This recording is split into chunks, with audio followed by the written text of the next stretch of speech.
unlike traditional software, software 1.0, where you would put in one input, you would get the exact same output, done, AI allows you to reason, adapt, and respond. Now that method of working opens up 4 ways of working with it. What are those 4 ways? What are those 4 interaction modes?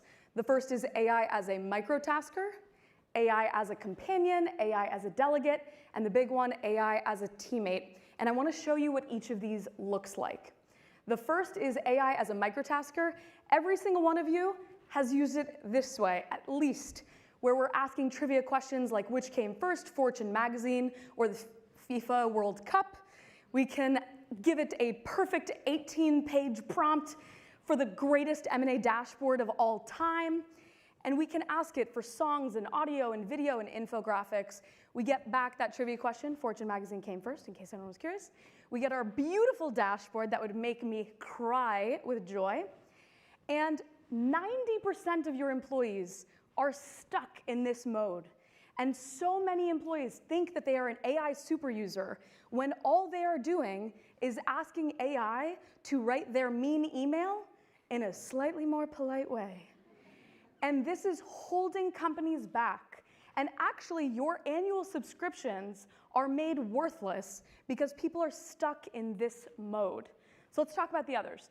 AI as a companion, which Joe talked about, is the ability to work real time with AI, side by side, where it codes with you, edits with you, talks live with you. I'm kind of obsessed with this one, sees what you see.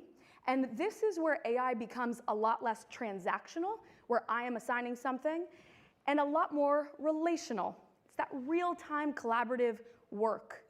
And some people have taken the term companion a little bit too far. I'm not advocating for work husbands, work wives that are digital, but we'll save that one for like a new TLC show or something.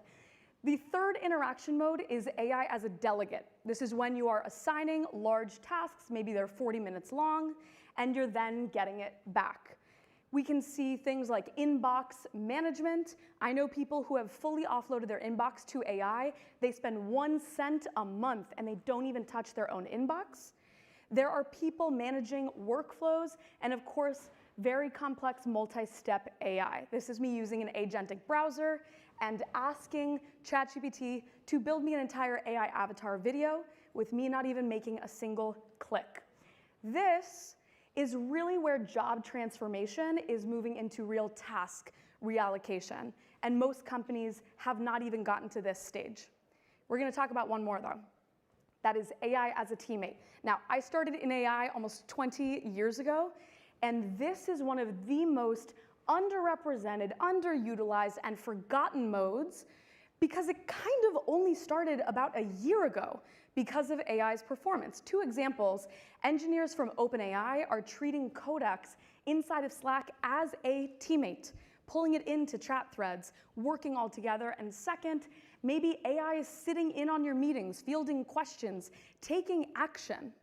Now, the big difference for AI as a teammate is that AI is lifting up a system or a group and not the individual. This is where AI is helping your entire engineering team or every single person in that meeting and lifting up the system. That is the big difference here. What are you optimizing for? And this is AI as operating infrastructure. We are going to have AI agents and systems that are sitting where we work, Slack, Zoom, Teams, what have you, and they will be ambient. They will be gathering information, and importantly, we will no longer be prompting AI. I don't know if people have quite come around to this. AI will be prompting us because it will be in our systems and helping our team as a whole. So all of this, how do you actually operationalize it? And what do I wish more leaders were working on? That is a brand new mental model that every single leader has to curate at a company level. You guys have heard of MVP, minimum viable product. I'm not going to have you raise your hands, but I assume it's 100% because we're in SF. We are going to take that methodology and we're going to apply it to the world of AI agents, because the capability that everyone has to now build out is carving out safe, minimum viable autonomy. What is that small, safe bet that you can work on company-wide? And I'm going to break out how to carve out space for this. I have about 2 minutes to solve all your world's problems, but we're going to talk about how you can get it not just with your engineering department, but all departments, and I'll give you a template that you can steal as well.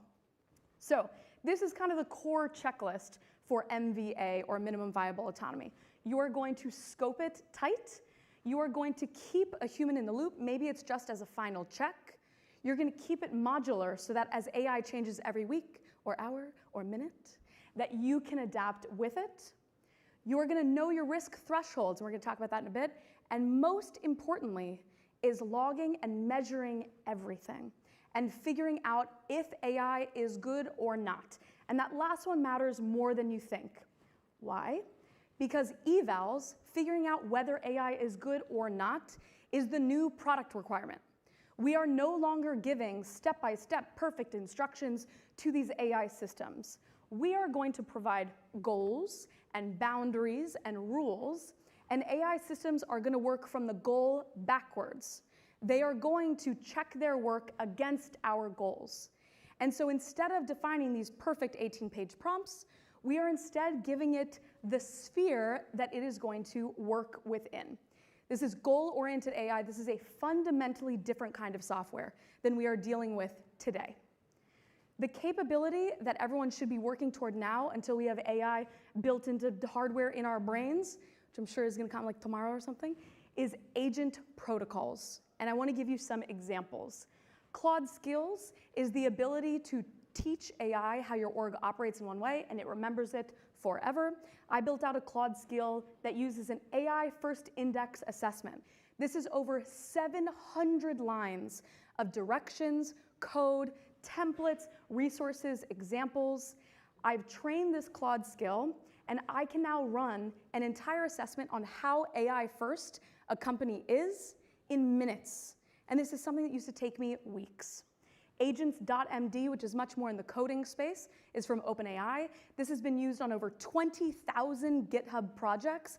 And what I love, one of their best practices, as they're giving AI tasks, they group them into always do, please ask first, and never do.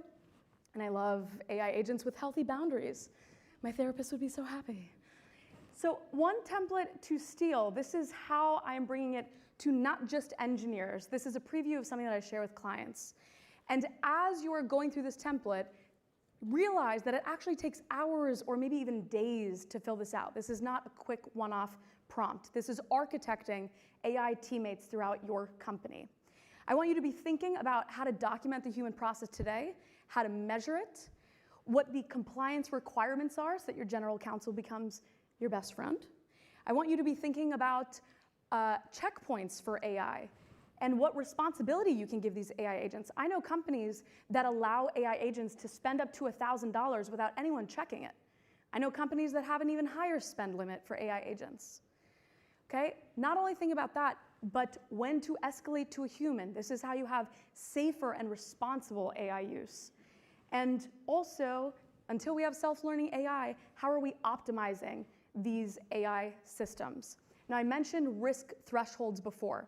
Importantly, as you're building out your agent protocols across your company and leaning into MVA, I want you to take about 70% of them on low-risk tasks, about 20% on complex cross-department tasks, and about 10% on strategic tasks that change the structure of how you work. 70, 20, 10, and this template can be used across all of them. Now, I'm going to give you some final predictions here. These are 3 bets that I'm making, and happy to argue with anyone during lunch as I'm eating some sort of sandwich. Okay, 3 predictions. Number 1 is that AI will likely continue to get better. And what would I do about that? I would lean into MVA, build out that autonomy portfolio, and figure out how to move out of the polite email prison and move into AI as a delegate and AI as a teammate and lean into that weirdness. The second prediction is likely in the next several months, AI will be able to work autonomously for over 8 hours uninterrupted. In order to take advantage of this, knowing that it's likely coming, I would pull together your employees and start thinking about use cases that take advantage of this and running some sort of MVA hackathon or agent hackathon and require that through that process, they write out an agent protocol. You can even come up with your own template. Coming out of this, you are not only going to have an employee workforce that is trained on AI agents, that knows how to use your tools, and that is excited to be able to work on this, you are also going to walk away with a perfect stack of agent protocols for everything in your business. And that can be used to train new people, to use brand new AI systems immediately without having that start friction.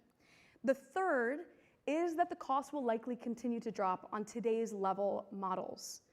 As you are thinking about how to take advantage of what is to come, where are you using one query today, where in the future maybe you instead use 1,000 queries or 100,000 queries? And what would that change about businesses today?